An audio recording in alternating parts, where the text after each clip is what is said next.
Hello friends, welcome to Sunflower Hill. I'm Tina, and today this is going to be a very short intro because I am not the star of this show. Some creatures who live in these sorts of trees are the stars of the show. And I just have to say first up, some of the footage is a little bit dark and some of it is a little bit distant from the subject.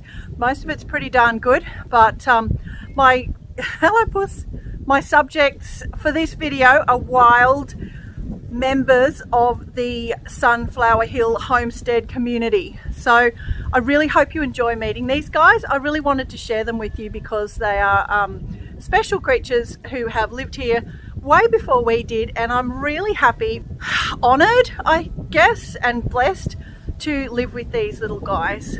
Alright, let's get straight into it and meet them. Can't figure it out, buddy. Can I help you? Hey, can we see you? It's stuck there. Oh, I'll fix it for you. Hang on, buddy. Let me lift it up and you get underneath, okay? All right. There you are. There you go, mate. There you go. That's better. Oh.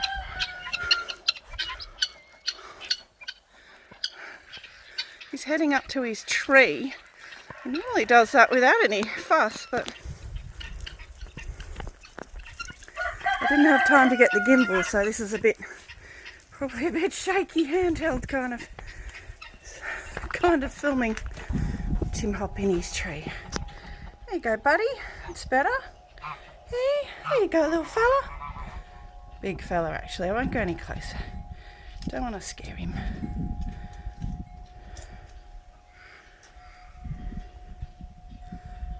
That's better, isn't it? I don't know why you got stuck there. You normally don't, do ya? We all have those days, don't we? We all have those days. I know. Totally get it.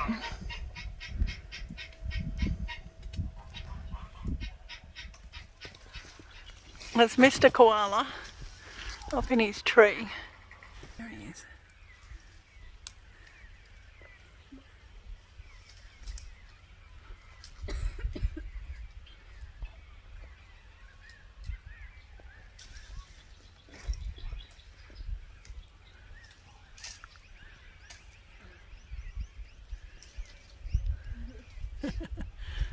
He's hungry, having his afternoon tea.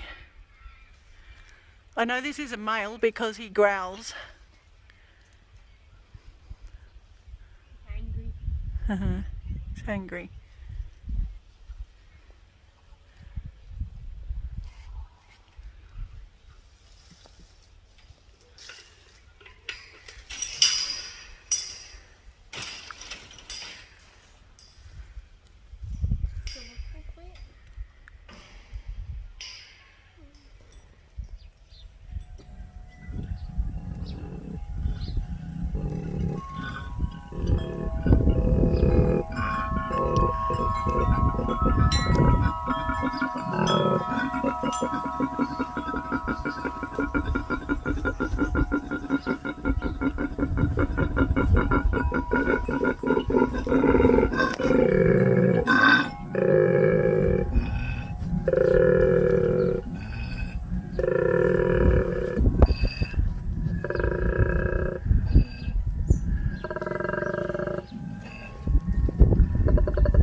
Mr. Wally.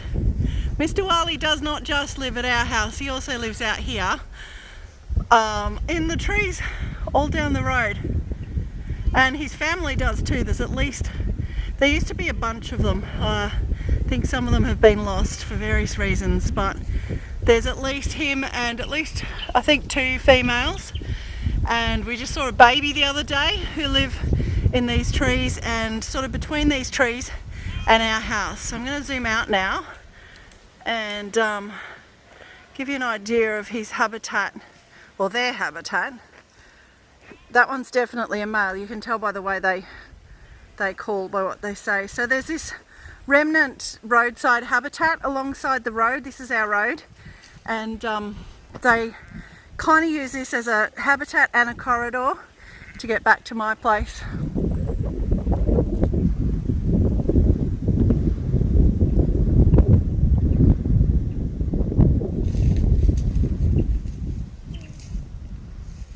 It's a bit late in the day, so the light's not very good.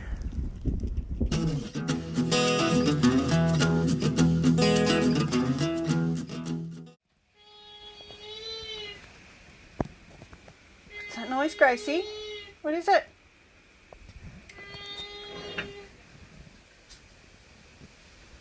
What is that creepy noise? Are you a koala? You are. Do you make terrible noises? I know. You feeling sad? You are. Well, you hop up a tree and I'm sure you'll feel better. Enjoy your brekkie. Don't mind me.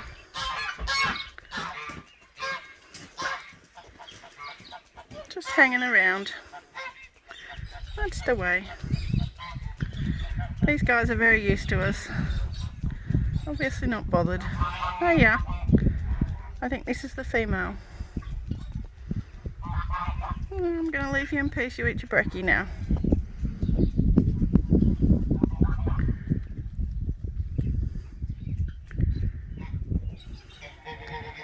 She's a bit tired now. She's having a rest. Oh, sorry. I disturbed you. I'll leave you alone. Oh, you're eating more. She was just lying there having a little rest. Hungry again.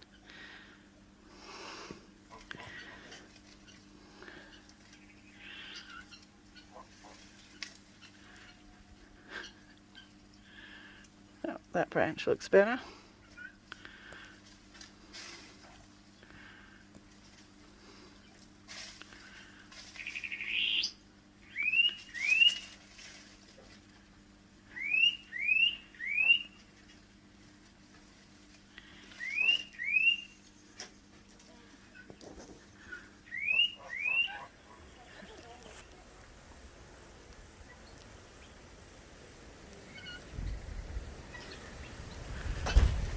The size of the twig that's holding her up. She's very, very, very tired. Very tired.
Koalas up there, there's a male and a female.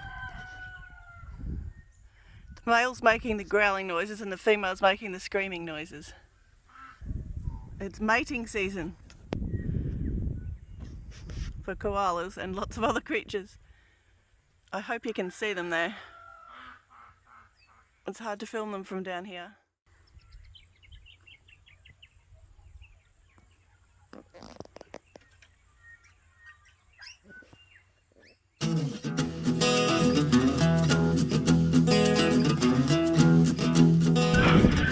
What's the blob up there in the wind? Whoa! It's a koala blob. That's a koala up there on a very thin branch. Like a little carnival ride, swaying around in the wind.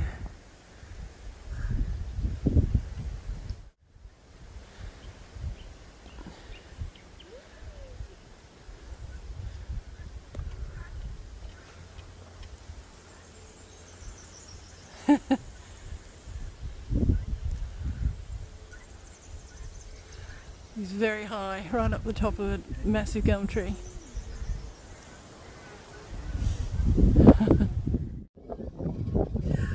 So I really hope you enjoyed meeting our koala friends. I was delighted when I first moved up here to find that that's who I was sharing this place with. I've done my best when doing fencing and stuff like that to make sure that they still have access to the trees, which these original few gum trees here, as well as the gum trees along the driveway, are their obviously their original habitat. Probably koalas lived here since before the house was even built. So it's amazing to live with them. I've made one or two mistakes. I did at one point put up some fencing, temporary chook fencing when I very first moved out here, and it was just soft netting. So I came out one morning and I found Mr. Wally tangled in the netting. It was really horrible. He was really scared, but he did let me cut him free. And he didn't seem to hold it against me. They're very chilled out animals. They're really nice creatures. And you saw today, there was one day where, I don't know, he could have easily gone around that gate where he was quote unquote trapped. He wasn't really trapped. He was just kind of, I don't know, had a mental blank. We all do that, don't we? So those are the only two times where I feel like us being here has impinged on them. So it's wonderful to share this space with them. I just wanted to say too that roadside trees and corridors are so important. These animals have ever shrinking habitat, and we are very, very lucky to live in one of the very few places in Australia where there are still lots and lots of koalas, and people get complacent, especially locals, because they see them all the time and think, oh, they're everywhere, but they're not everywhere. Everywhere else, rural places I've lived in Australia, there have not been koalas, so we really, really need to protect them by protecting those roadside habitats, and also being really careful when we drive, because the number of them I see that have been killed by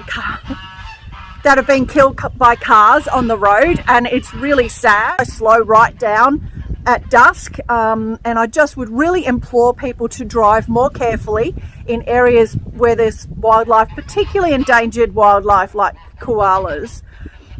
There's the other risk to them out here is a disease called chlamydia, which kills the babies, which is really sad. And I don't know, efforts are being made to address that. But the third problem that has really impacted koalas is just loss of habitat. I know around here a lot of them, they do have some habitat, but then they get killed on the road when they're trying to move from one bit of remnant bush to another. So it's something to really bear in mind as people, as humans, as a species, that we leave proper amounts of land for our native animals to be able to thrive and take their actual needs into account. Not they should be able to just live with those few trees, but what do they actually need, and they were here first. Anyway, I kind of just want you guys to enjoy this and enjoy these creatures. I'm very fortunate that they're here, and I'm fortunate that they breed here and that they trust us. The geese are going mad. I hope I don't have to refilm this because they're yelling over the top of me. But anyway, I just really wanted to introduce those guys to you. They're really special and I really love them. Thank you all for watching so much. Again, thank you. And thank you the people who have subscribed. It's just fabulous. It really helps me a lot. So if you haven't subscribed, if you could just press the button. It doesn't cost anything. And also giving videos a like and commenting. Nice comments, please. Only kind comments. really helps as well. It helps the algorithm promote my channel, and it helps me get going, and I would really appreciate that.